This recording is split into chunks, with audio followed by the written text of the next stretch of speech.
And aloha, everyone. We have made it to Friday. Thank you so much for joining us. I'm Yenji Denise, joined by Ryan Kalei-Suji, and this, of course, is Spotlight Hawaii. And today, Ryan, we have a guest who always gets plenty of questions. That's right. Joining us this morning from the Department of Labor and Industrial Relations is Director Anne Perreira-Eustaquio. Anne, great to see you again. Thank you so much for joining us. Thank you. Thank you for having me again. Let's start off with just the big picture right now of where we're at with your department, specifically with unemployment. How are things going and how are things looking right now? So things are looking much better. We have been able to streamline and implement the brand new extension for claimants, and that has been going pretty well. We are starting to move many claimants from PEUC to a brand new initial claim, and that's a little tougher. Claimants have to wait a little longer because it takes a while for us to validate the brand new claim information, but it looks like claims are running much smoother. Talk about the backlog right now. What are we looking at? Because I know at one point we were just having so many people who were logging on here and writing in the comments that they had been waiting weeks and even months. But how is that wait looking right now, and how many people do you still have in limbo?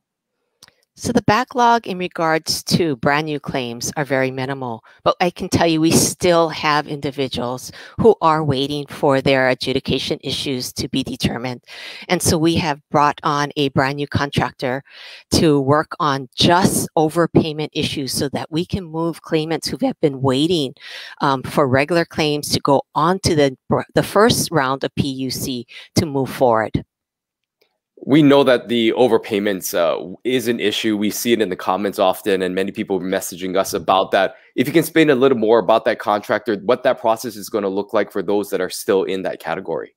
Okay, definitely. So we do have internally, first of all, currently about 25 individuals who have been uptrained, working on specifically overpayments. We know that's not enough for us to get through the backlog. And so we have contracted with a company to come in and work on specifically overpayments. When those adjudication issues get cleaned up, we'll move them on to do other adjudication issues to help us through the rest of the backlog. But they will be reaching out to claimants they started a week ago. They just completed training. Starting Monday, they will start calling claimants. They will be calling out from an 808 number. If claimants don't pick up, they are going to be leaving a message. They'll be stating that they are calling from the Department of Labor and that they are calling about a overpayment issue, and to leave a number to call back so that they can help them move through with their claim. I know that when someone receives a phone call like that, they could be a little bit worried about verification. How do they know that that is, indeed the right person? Because if you could also expand out and talk a little bit about some of the fraud that you're seeing, both with people filing claims and also people, outsiders basically contacting claimants. Right. So we are still very, very concerned about fraud. Fraud changes in many different aspects as we move through this process. So initially it was fraud of hijacking employers or claimants' information and filing claims on their behalf. But now we're seeing different types of fraud. And one of the fraud is that companies are trying to contact claimants mostly through texting and asking for personal information and telling them that they can help them through their claim and get them paid faster. That is not the case. We do not reach out to claimants through a text message. We are calling claimants and leaving messages, but we will never, ever ask a claimant for their full Social Security number. We can still process claims and obtain data from an account with their last 4 of their social. We also do not ask for bank account information upfront from a claimant over the phone. Everything is done through their online account. They can go in and change their own bank account information if need be. And so we are making sure that claimants need to know that we will not ask for that personal information over the phone. We are just actually trying to help them get their claims cleaned up and their issues looked at. We are also hearing that individuals are being contacted through social media. We don't know what specific social media accounts, but we have been provided some information from some claimants who said that they were approached by individuals on social media to provide them with all of their personal information, and they will help them get their claims cleaned up or paid quicker. We have also heard individuals on social media are saying that they will clean up a claim for $100 or $500. We do not charge for claims to be cleaned up and worked on, so please do not pay anyone to work on a claim for you. Our internal staff are not allowed to solicit individuals on social media, which we have been hearing has been happening. So we are hoping it's not internal employees, and if it is, that is not the route to go. Yeah, just unfortunate to hear of all that happening, because that just only takes up more time from your employees that have to deal with that. So that's great information there. We do have a question here from Napaku who's asking specifically, what are the expected calling hours, business times, during the Hawaii Standard time area? When can they expect these calls for those who are waiting for that overpayment resolution? They will be calling at any time. So some of these individuals are not in the state of Hawaii. They are experienced individuals who have worked in other states, actually working on unemployment insurance claims. So they know their stuff. And so they'll be calling on weekends. They'll be calling later in the evenings. We still have staff internally as well who call on the weekends, Saturday and Sundays. And we have individuals who will call a little later in the evening, as well as pretty early in the morning. Okay, so basically anytime, I know that we don't like to answer phone numbers that we don't recognize, but if you do have a pending claim, obviously now is the time that you do always pick up. Yes, please do. Also, our staff is being aware that that is an issue. I don't pick up calls. I don't know as well. So we've been trying to leave messages like, this is the unemployment insurance office. I'm going to call you back in 5 to 10 minutes. Please pick up. Oh, that's a great idea. Now, one of the other things that we've talked a lot about on this program and that people are asking about is the possibility of in-person appointments. You guys have updated the appointment schedule since the last time we talked to allow for Zoom and for phone appointments. Can you tell us more about that? Yes, so we have launched our appointment system, and so claimants can go online.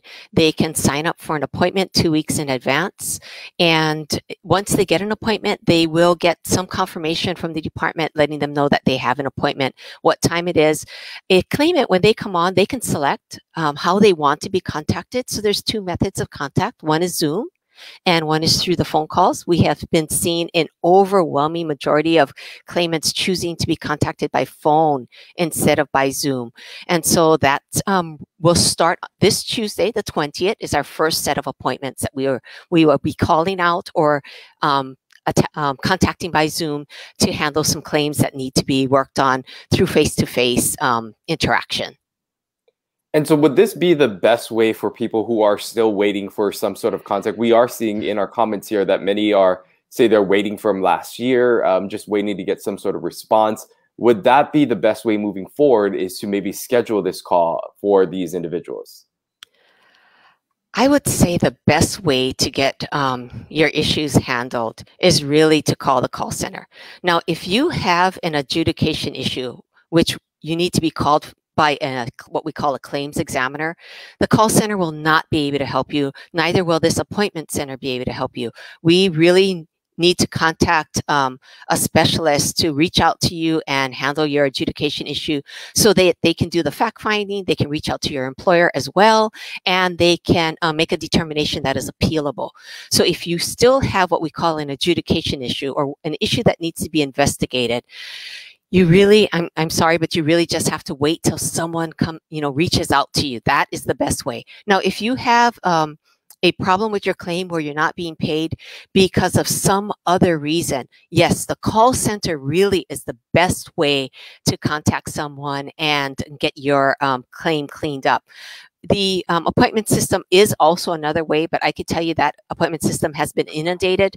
Right now, if you go online, you probably won't be able to get an appointment. If you try and get an appointment, you have to constantly go on there because it'll open up every Tuesday, Thursday, and it'll open up by times. So we have half-an-hour slots. Also, if someone makes an appointment and we review that appointment and we can clean up a claim, we'll try and do that first, clean it up, email the individual, tell them that their claim has been cleaned up and that they no longer need an appointment, and then that appointment will open up. And so at any time it could hit our system. And if you're on there and it opens up, you can make an appointment for that time slot as well. We have a couple more questions about the appointment system. Annette asking, is the system for Oahu only? And Landon wanting to know, can overpayment people with the overpayment issue make an appointment? So the system right now is a pilot system, and so it is a pilot on Oahu. We are hoping to expand those operations to the neighbor islands as soon as we get a feel of what the little sticking points are and improving the system somewhat, especially since it's our first time having our employees work with Zoom and with claimants. So we wanted to see how that would go first. But we do expect to expand to the neighbor islands hopefully shortly. As well as for the overpayments, that is really not an avenue for you to get assistance with your overpayments. That's what the adjudicators will be doing. They'll be calling. We do have that, like I said, that special group here at the Department of Labor, as well as the new contractor who will be working on overpayments. We have another question coming in here from Dave, who's asking, is Governor Ige still waiving the work requirement? We know when the pandemic started, that initial requirement of having to satisfy looking for jobs, I believe it was 3 jobs a week, that was put on hold because of the pandemic. If you can update us on what that looks like moving forward as we begin to see more and more people go back to work. Right. So right now there is still a waiver of the work requirement. And so the system will still ask claimants, have you looked for work? We still expect them to say yes. We still expect the 3 contacts to be checked, because that is really a requirement that's supposed to be met. It's just a waiver right now through the governor's proclamation.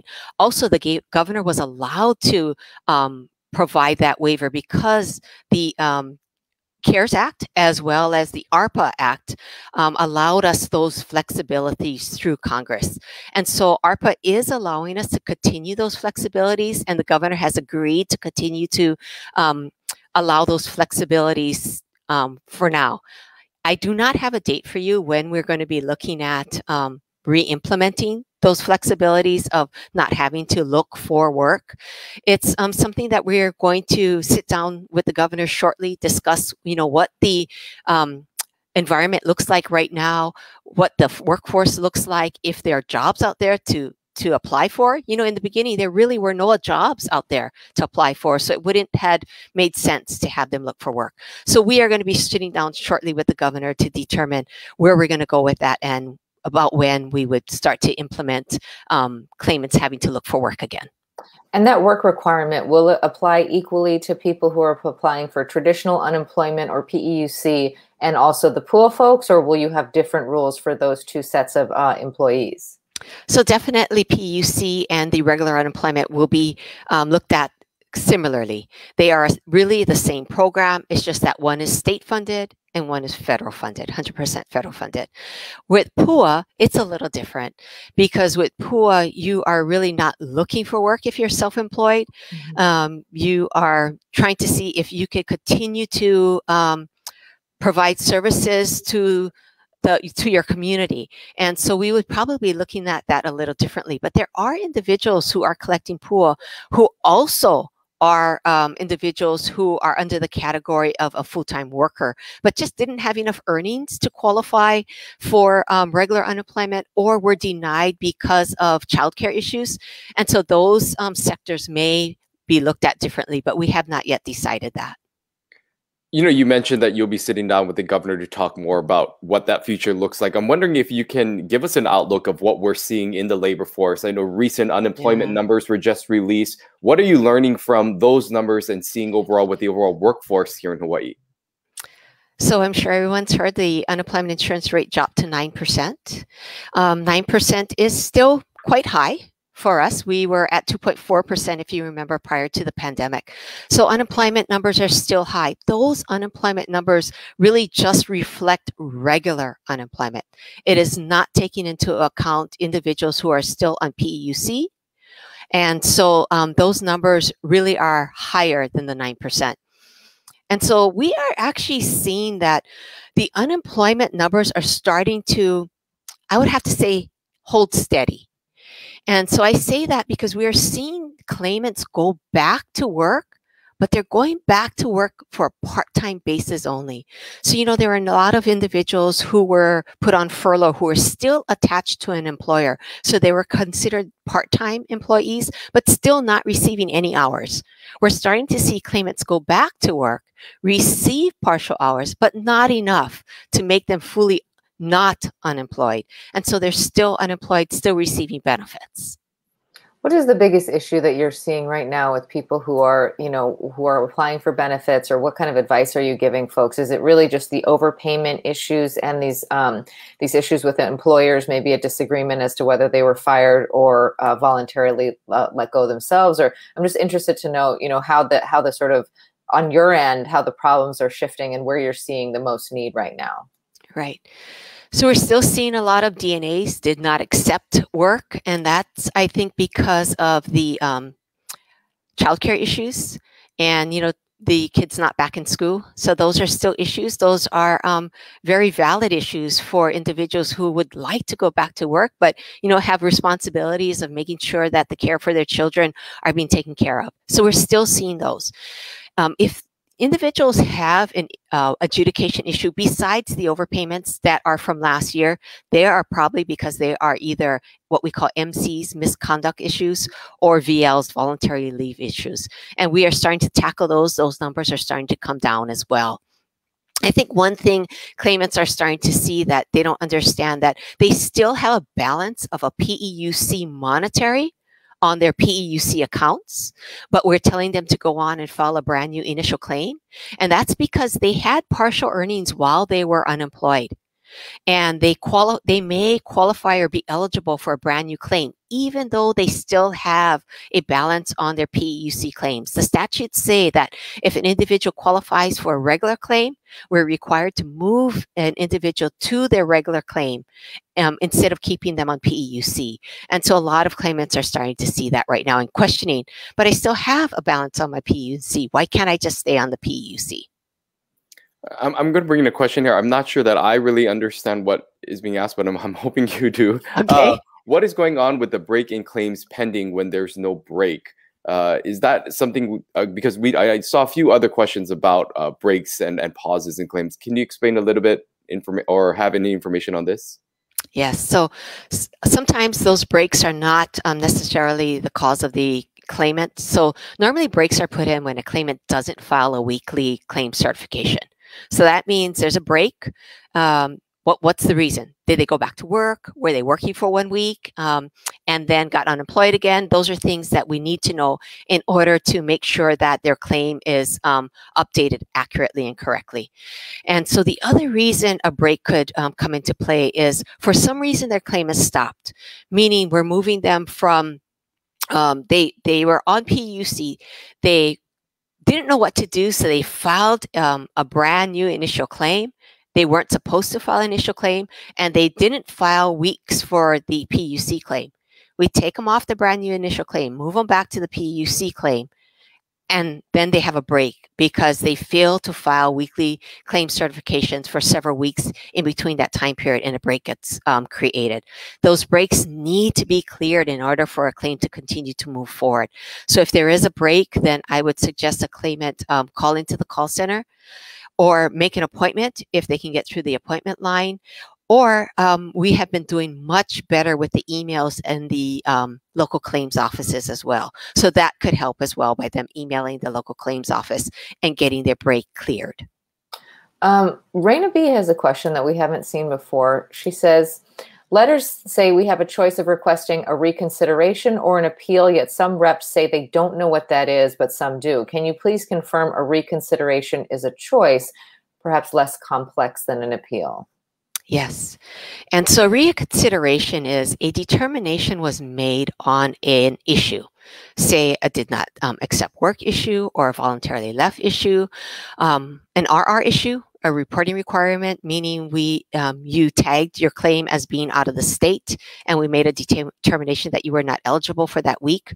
A redetermination is you ask the department to redetermine because you have additional fact-finding that maybe you didn't provide to the claims examiner at the time, and it can prove that the claim, the issue should be redetermined and not go to a full-blown hearing or appeals hearing with the appeals hearings office, which you would have to wait for an appeal to be scheduled.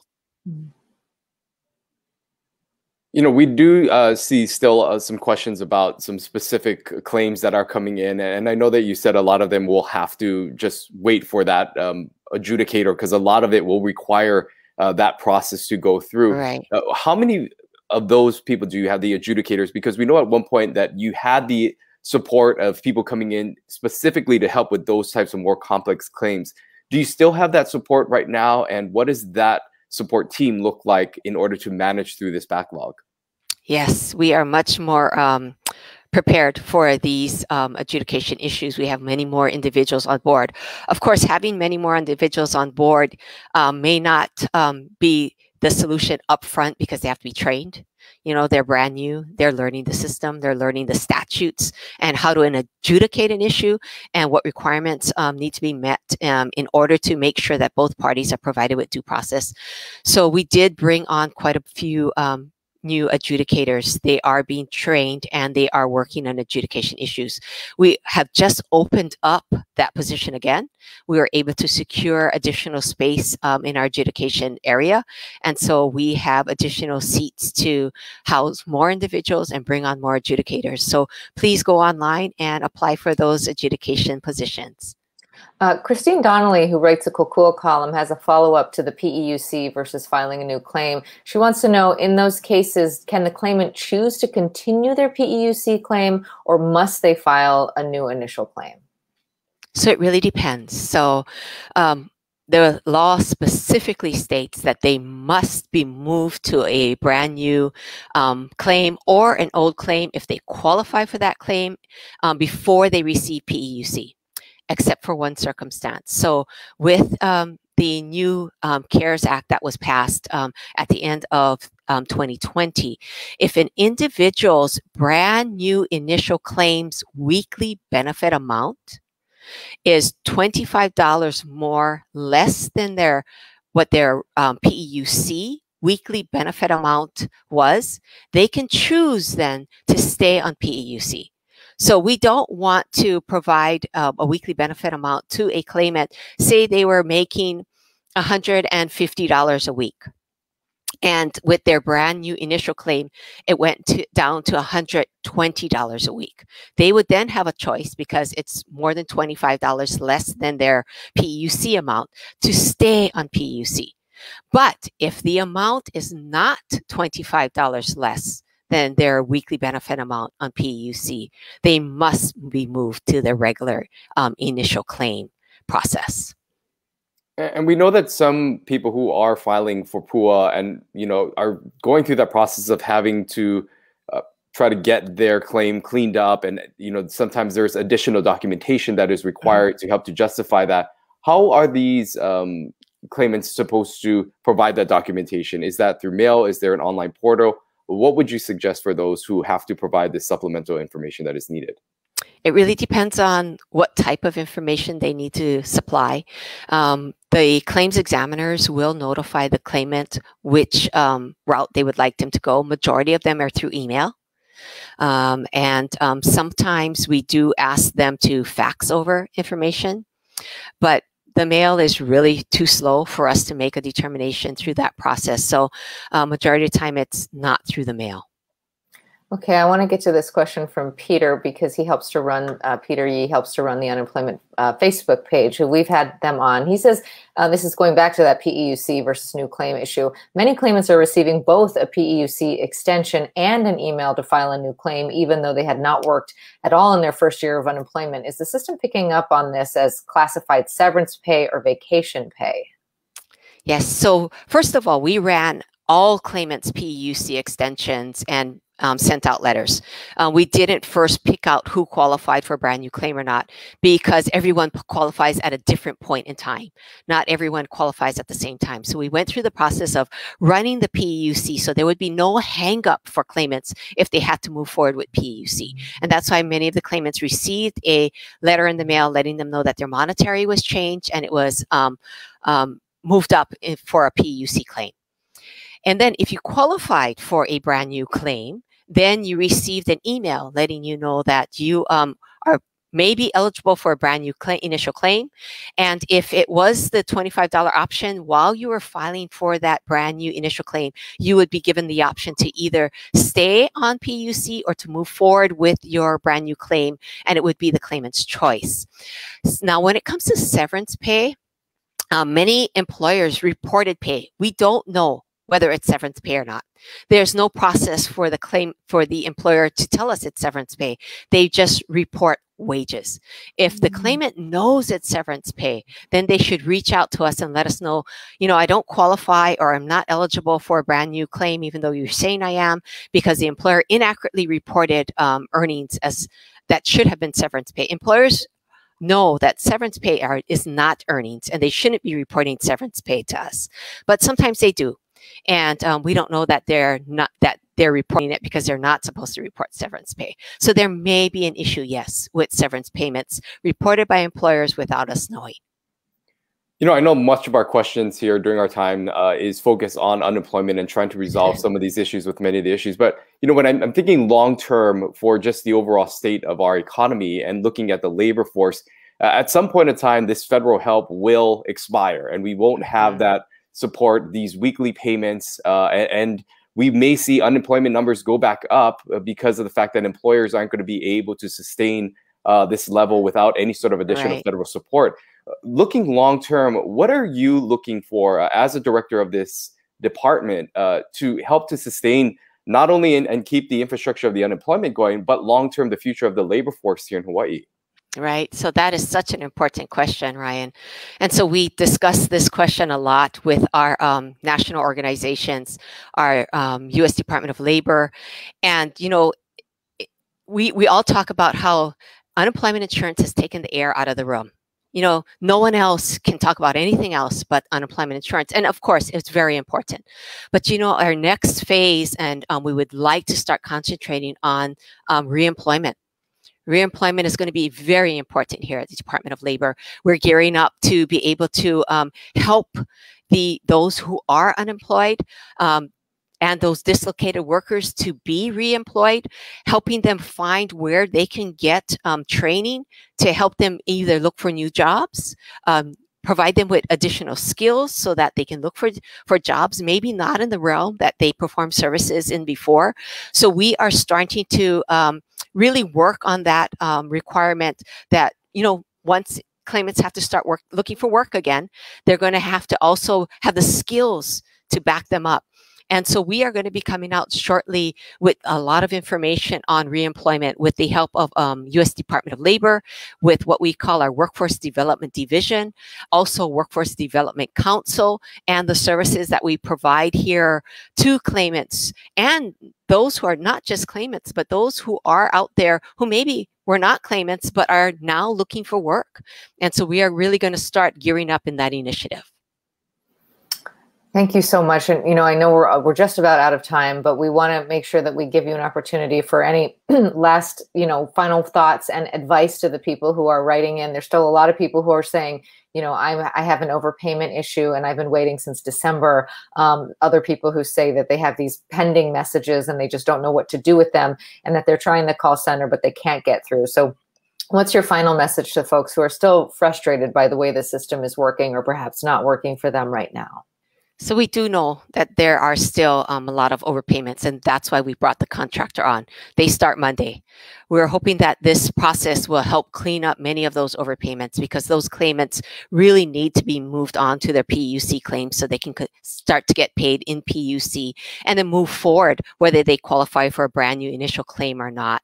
And so those individuals that have pending but are not those who have an overpayment, please reach out to our appointment center. Please continue to reach out to the call center, because that is an avenue. I can tell you we take about 2,000 calls a day. So claimants are getting through the call center. And I could tell you that we are helping claimants at that call center. So when we opened our in-house call center, my message was, we are going to clean up claims. I didn't want to be able to tell a claimant, we have to escalate your claim and we'll have to get back to you. Sometimes we have to tell them that right now, but I could tell you that those claims are being worked on, those that say, I'll have to call you back. And we are making sure that those claims, about those claimants who call in, are being tackled. Also, I don't know if you remember, but we had an issue with robocalling. And so what we started and implemented was that robocalling blocker.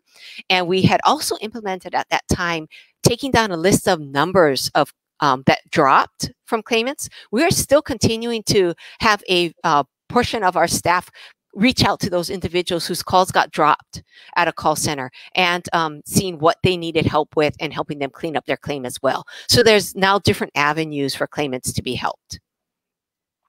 All right. Well, thank you for all that information. Always, we get through as many as we can because we know that there's so many people out there that are still struggling. And we really do appreciate you just coming on and addressing some of these and updating us on what's happening in your department. So thank you so much. Thank you. I want to thank you, too, for providing this service to the claimants, because I think it is a great avenue for them to get some answers. And it's really appreciative. Thank you so much. I appreciate it. Thank you so much. Thank you.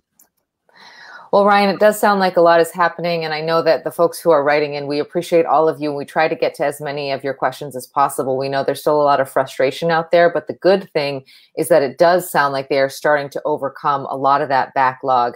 And with bringing in that contractor to specifically address the overpayment issue, which we know, we've been hearing a lot about, that should definitely clear up some things.